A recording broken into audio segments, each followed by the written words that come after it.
2026च्या cricket world कपचा माहोल तापलेला असताना भारतीय क्रिकेट चाहत्यांच्या नजरा ज्या एका नावावर खिळल्या होत्या ते नाव म्हणजे अभिषेक शर्मा.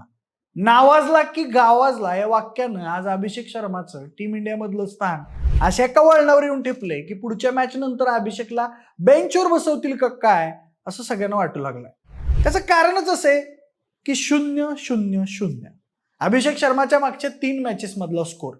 त्याची तळपणारी बॅट अशी शांत झालेली बघून चाहत्यांच्या आणि बीसीसीआयच्या मनात प्रश्नांचं काहूर उठायला सुरुवात झाली हे नक्की आहे. मुळात अभिषेक शर्मा हा युवराजच्या तालमीत घडलेला एक खेळाडू आहे, त्यामुळे त्याच्याकडे 101 नव्या स्ट्रॅटेजी आहेत ज्या वेळोवेळी खेळताना तो वापरत आलाय.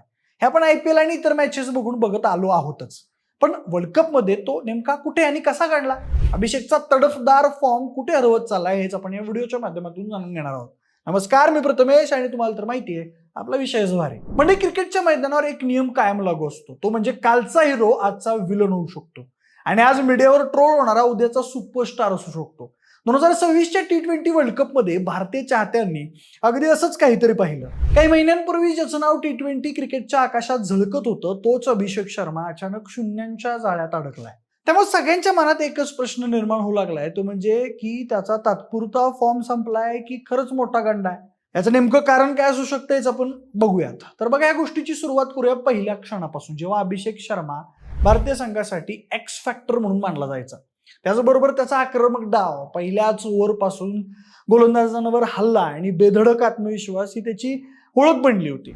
IPL पासून आंतरराष्ट्रीय क्रिकेट पर्यंत त्याने दाखवलेली तुफान फटकेबाजी पाहून फॅन्सनं त्याला पुढचा मोठा T20 स्टार मानलं होतं.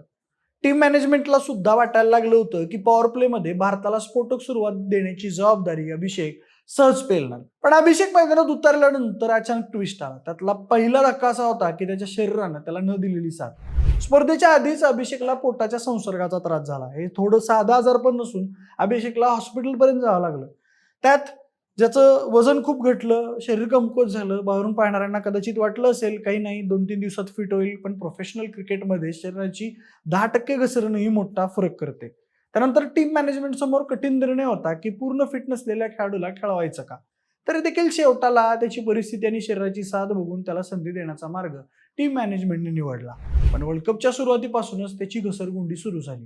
पहिल्या मॅचमध्ये सगळ्यांच्या नजरा अभिषेक शर्माच्या बॅटकडे होत्या, परंतु अभिषेक शर्मा शून्यावरच बाद झाला. त्यानंतरच्या सामन्यात सगळ्यांच्या अपेक्षा उंचावर पोहोचल्या होत्या. पाकिस्तान विरुद्धच्या या मॅचमध्ये अभिषेक शर्मा ओपनिंगला आल्यावर त्यानं पहिल्या ओव्हरमध्ये स्ट्राईक घेतली. त्यानंतर लगेच डकआउट झाला. पुढे सोशल मीडियावर अभिषेक शर्मा विरुद्ध ट्रोलिंग, रोस्टिंग सुरू झाली. त्यानंतर भारत विरुद्ध नेदरलँड सामना झाला. हा सामना त्याच्यासाठी सुवर्ण संधी मानला जात होता. बाकीच्या देशांच्या तुलनेत कमजोर गोलंदाजी, मोठं मैदान आणि स्वतःला सिद्ध करायची संधी होती. मात्र अभिषेक पुन्हा बाद, आणि तेही शून्यावर. अभिषेकच्या या सातत्यानं शून्यावर बाद होण्यावर सगळ्या प्रश्नांची सुई ही त्याच्या फिटनेसवर वळायला लागली. त्याचबरोबर त्याचं दुसरं कारण म्हणजे मानसिक दबाव किंवा आजारपणाशी जुळवून न घेता येणं हेच दिसू लागलं.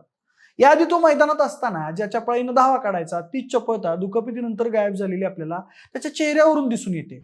सहज 6-4 मारणारा अभिषेक या वर्ल्ड कप मध्ये गोलंदाजांसमोर चाचपडताना दिसला. त्यासोबतच आजारातून सावरत असताना त्यानं या प्रेशर खाली आपली स्ट्रॅटेजी बदलली असणार. ती स्ट्रॅटेजी त्याला घातक ठरताना दिसते. खरं पाहिलं तर अभिषेकचा खेळ नेहमीच आक्रमक राहिलाय.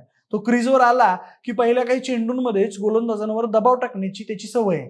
पण या शैलीचा एक उलटा परिणामी असतो. जेव्हा टायमिंग अगदी बरोबर बसतं तेव्हा तो 6-4चा पाऊस पाडतो, पण थोडीशी चूक झाली की दांडी गुण. अलीकडच्या 3 डावातही असंच काहीसं दिसलं.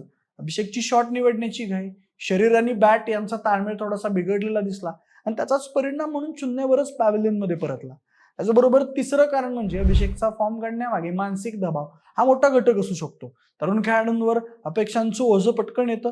काही चांगल्या इनिंग्स नंतर ऑडियन्स, तज्ज्ञ आणि सोशल मीडियावरचं प्रेम अचानक वाढतं. पण क्रिकेटरला प्रत्येक डावात काहीतरी मोठं करावं लागेल अशी नकळत भावना मनात घर करते.